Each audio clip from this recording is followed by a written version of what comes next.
Film doctor Rasmussen नाम के एक व्यक्ति के साथ शुरू होती है, जो अपनी पत्नी और बेटी के साथ रहता है। वह एक दराज में रखे कुछ चित्रों को देखता है और अपनी बेटी और पत्नी को अलविदा कहने के बाद उनसे डरा हुआ दिखाई देता है। रसोई घर और बाहर बर्फ में चलने के लिए आगे बढ़ता है। नीले रंग से बाहर वह खुद को छुरा मारता है और अपने हाथ में एक चित्र पकड़े हुए खुद को खत्म कर लेता है। फिर फिल्म एक डॉक्टर लेटन को काटती है, जो A9913 को हलोरन फार्मास्यूटिकल्स द्वारा बनाई गई स्मृति बढ़ाने वाली दवा का परिचय देती है।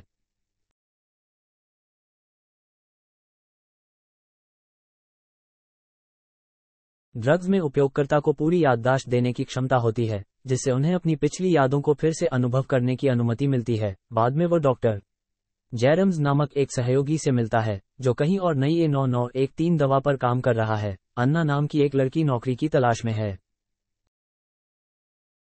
एक पुराने दोस्त से मिलता है, जो एक क्लब के अंदर बारटेंडर के रूप में काम करता है। वह उसे एक फ्लायर देता है और उसे A9913 दवा के नैदानिक परीक्षण के लिए एक रिक्ति मिलती है, जो पैसों के लिए बेताब है। वह नैदानिक परीक्षण के लिए जाने का फैसला करती है और दिए गए पते पर जाती है, जो बदल जाता है सुविधा पर पहुंचने पर बर्फीले पहाड़ों के अंदर गहरे होने के बाद। डॉक्टर जेरम्स ने खुलासा किया कि 18 युवा वयस्कों को दवा के परीक्षण के लिए नैदानिक परीक्षण में भाग लेने के लिए भर्ती किया गया है। उन्होंने उम्मीदवारों को यह भी बताया कि यह एक चरण 3 है। 89,913 दवा के लिए परीक्षण, और वे सभी परीक्षण पूरा होने तक निगरानी के उद्देश्यों के लिए निजी सुविधा के अंदर रहेंगे।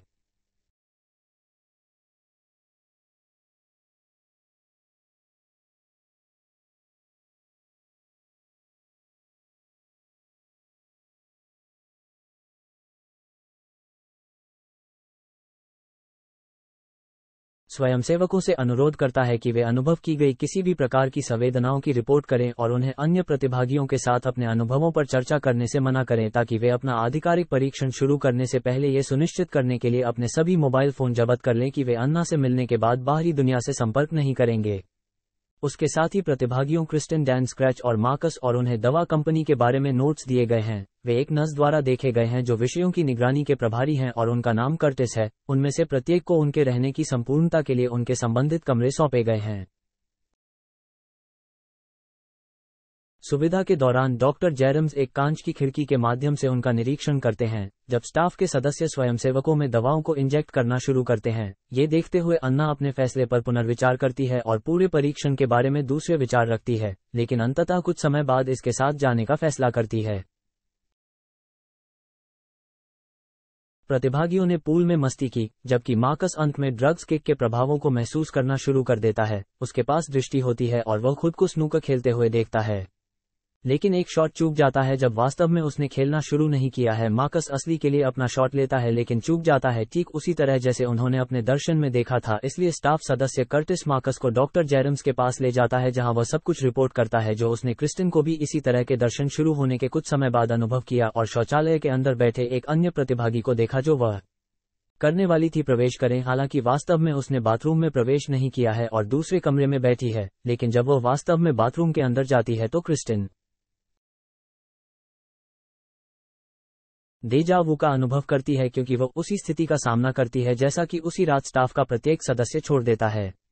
डॉक्टर जेरम कर्टिस और 2 सुरक्षा गार्ड कर्टिस को छोड़कर बिल्डिंग तब सभी प्रतिभागियों को सोने का आदेश देती है, जबकि अन्ना डैन को बताती है कि वह सुबह सबसे पहले काम छोड़ देगी। इस बीच डॉक्टर लीटन ने डॉक्टर जेरम्स को सूचित किया कि उनके सह शोधकर्ता डॉक्टर रासमुसेन की मृत्यु हो गई है, और उन्हें ये भी बताती है कि स्केच जो उसके कब्जे में थे जिस क्षण उसने खुद को मार डाला था, तब ये पता चला है कि डॉक्टर जेरम्स के पास ठीक वही चित्र हैं जो डॉक्टर रासमुसेन के पास रात के मध्य में थे। दवा के दुष्प्रभाव अंत में अन्ना के लिए बहुत गंभीर तीव्रता से टकराते हैं।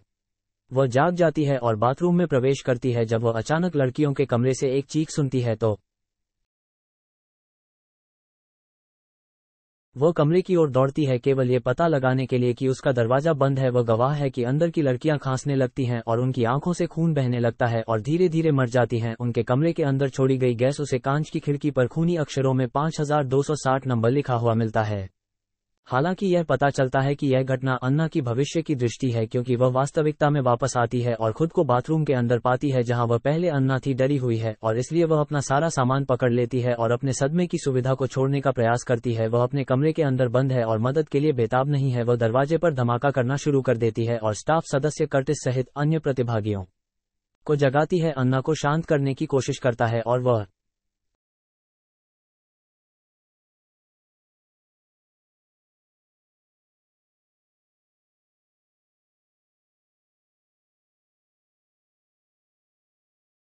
उसे अपने सपने दिखाती है और अन्य सभी प्रतिभागियों के सामने जो उसे शामिल करने में असमर्थ हैं। वह अन्ना को शामक के साथ इंजेक्ट करता है और दूसरों को ये समझाते हुए दूर ले जाता है कि वह एक दुर्लभ दुष्प्रभाव का अनुभव कर रही है। कर्टिस उसे ले जाता है अस्पताल का वार्ड और अन्ना को एक गौनी में बांधता है। डॉक्टर जेरम्स कुछ ही समय बाद आते हैं और कर्टिस से पूछते हैं कि वास्तव में क्या हुआ था। तब तक वह अपनी मधुमक्खी को तब तक छोड़ देता है जब तक कि दवाओं का प्रभाव खत्म नहीं हो जाता।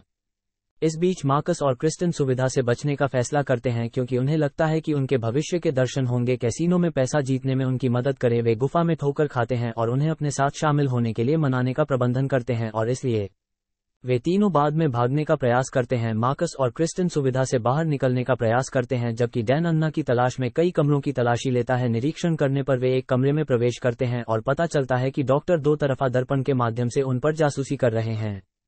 फिर वे कर्टिस को दर्पण के दूसरी तरफ देखते हैं लेकिन कर्टिस के कमरे से बाहर आने के कुछ ही समय बाद वो उन्हें नहीं देख पाता है। उसकी गर्दन से खून बह रहा है और आश्चर्यजनक रूप से तीनों के सामने मर जाता है। अचानक वे कमरे के बाहर से पदचाप सुनते हैं और तुरंत दरवाजा बंद करने के लिए दौड़ते हैं। बाद में वे सफलतापूर्वक बाहर बर्फीले तूफान में भाग जाते हैं और उनके साथ खरोंच भी आती है जिसे वे रास्ते में पाते हैं। इस बीच अन्ना अंत में मिलता है।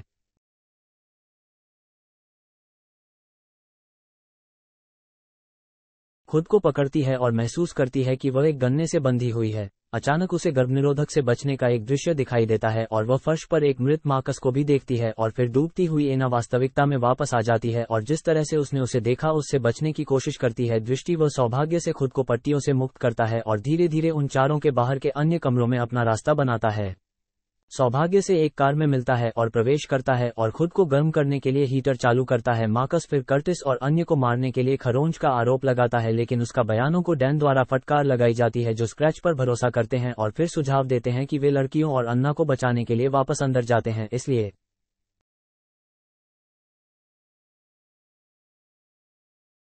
मार्कस और क्रिस्टन अनिच्छा से वापस सुविधा पर लौटने के लिए सहमत होते हैं जबकि स्क्रैच कार के अंदर वापस रहने का फैसला करता है और वे इसे वापस अंदर लाते हैं और कोशिश करते हैं रिसेप्शन से पुलिस को फोन करने के लिए। हालांकि उन्हें पता चलता है कि संचार लाइनें अचानक काट दी गई हैं।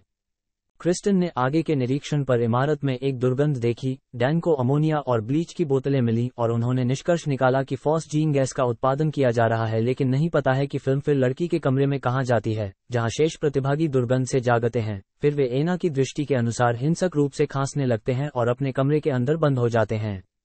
लड़कियों की आंखों से खून बहने लगता है और एक के बाद एक मर जाती हैं जबकि अन्ना आती है।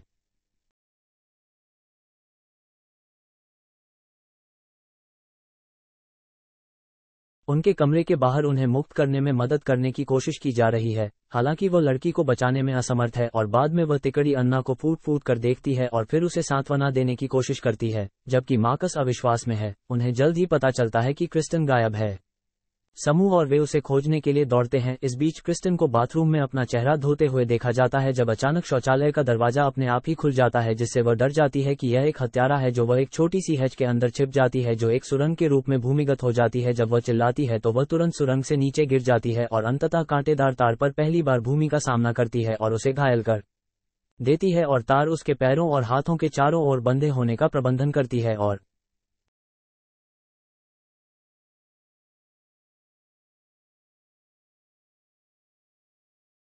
सुरंग के अंदर क्रिस्टन को रोकती है। फिर वह एक भयानक शोर सुनती है और अचानक हैरान हो जाती है और इस बीच ऊपर से एक रहस्यमय हत्यारे द्वारा मारे गए डैन, मार्कस और अन्ना क्रिस्टन को खोजने की कोशिश करते हैं लेकिन कोई फायदा नहीं हुआ। इसलिए वे उसे बचाने की अपनी उम्मीद छोड़ देते हैं और इसके बजाय इमारत से बाहर निकलने की कोशिश करते हैं लेकिन दुर्भाग्य से 3 सिर के अंदर वापस बंद हो जाते हैं। लॉबी और खरोंच के लिए चिल्लाते हैं लेकिन वह उन्हें नहीं सुनता है क्योंकि वह अभी भी कार के अंदर विकल्पों से बाहर चल रहा है। वे डॉक्टर जेरम्स को खोजने का फैसला करते हैं और सीसीटीवी कमरे में अपना रास्ता बनाने के तुरंत बाद स्क्रैच कार से बाहर निकलते हैं और गैराज के प्रवेश द्वार को ढूंढते हैं।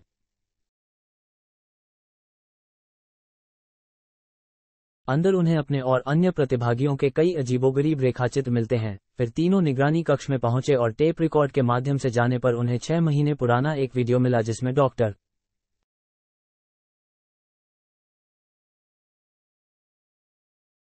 पास्कल जो सीसीटीवी कैमरे को घूरते हुए डैन को अशुभ रूप से स्वीकार करता है, तब पता चलता है कि पास्कल भी अन्ना की तरह भविष्य देख सकता है, लेकिन एक दूसरे स्तर पर उन्हें ये भी पता चलता है कि लड़की के कमरे की कांच की खिड़की पर लिखे गए खूनी नंबर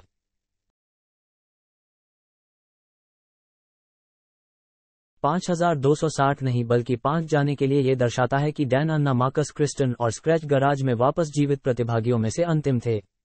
ये पता चला कि स्क्रैच में A9913 दवा की एक शीशी है, इसलिए जीवित रहने के लिए अंतिम उपाय के रूप में वह खुद को इंजेक्ट करता है सुविधा के अंदर भविष्य को देखने की आशा के साथ। एक दवा के साथ डैन, मार्कस और अन्ना अंत में डॉक्टर जेरम्स को एक सुरक्षित कमरे के अंदर पाते हैं जो उन्हें अंदर जाने से मना कर देता है। फिर वो बताता है कि पास्कल दवा के लिए पहला परीक्षण विषय था और इसके परिणामस्वरूप विभिन्न नकारात्मक परिणाम सामने आए।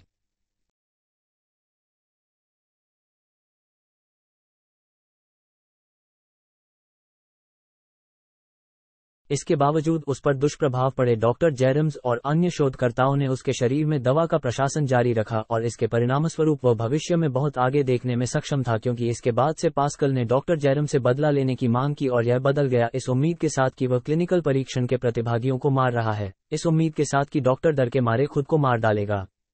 इस बीच कार के अंदर सिर खुजलाएगा जब उसे अचानक अपनी हत्या का आभास होता है और वह गराज में वापस जाने का फैसला करता है। वह फिर से देखता है रास्ते में उसे मारे जाने की दृष्टि और इसलिए वह इस बात पर अड़ा हुआ है कि आखिरकार क्या करना है। गराज के अंदर सिर खुजलाते हैं जब उस पर पास्कल द्वारा अचानक हमला किया जाता है। सौभाग्य से वह बाहर भागने में सफल हो जाता है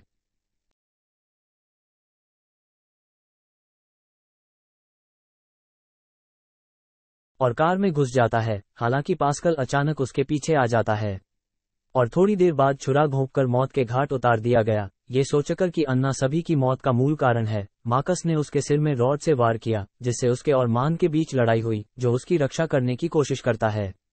दुर्भाग्य से मार्कस उनकी लड़ाई के दौरान खुद को चाकू मार लेता है और मर जाता है। ऐना की दृष्टि की नकल करने वाला दालान कोई विकल्प नहीं बचा। मांद और ऐना सुविधा की छत पर अपना रास्ता बनाते हैं और मोटी बर्फ में कूदने की तैयारी करते हैं।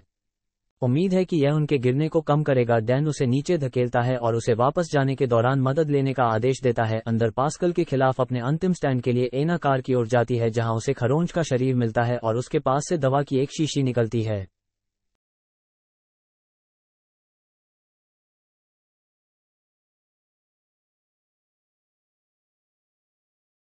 वो कार के सामने क्रिस्टन के शरीर को भी देखती है और महसूस करती है कि क्रिस्टन के बाथरूम में मरने की उसकी दृष्टि गलत थी। वह वापस जाती है और डॉक्टर जेरम्स का सामना करती है कि भविष्य के दर्शन भाग्य नहीं हैं, लेकिन वास्तव में आत्मनिर्भर भविष्यवाणियां हैं जो जेरम्स पास्कल को मारने की उम्मीद से सहमत हैं।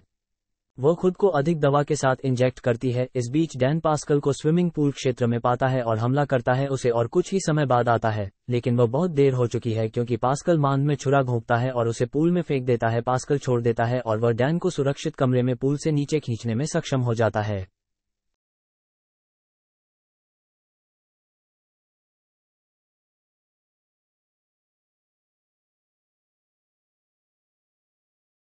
दरवाजा खोलो और कमरे में प्रवेश करो। ये पता चला है कि गैसोलीन छत से सुरक्षित कमरे के फर्श पर टपक रहा है। डॉक्टर लेटन को पता नहीं है, इसलिए बाद वाला गुस्से में अपने सिगार को फर्श पर गिरा देता है, जिससे आग लगने से पूरी जगह आग लग जाती है और दोनों की मौत हो जाती है।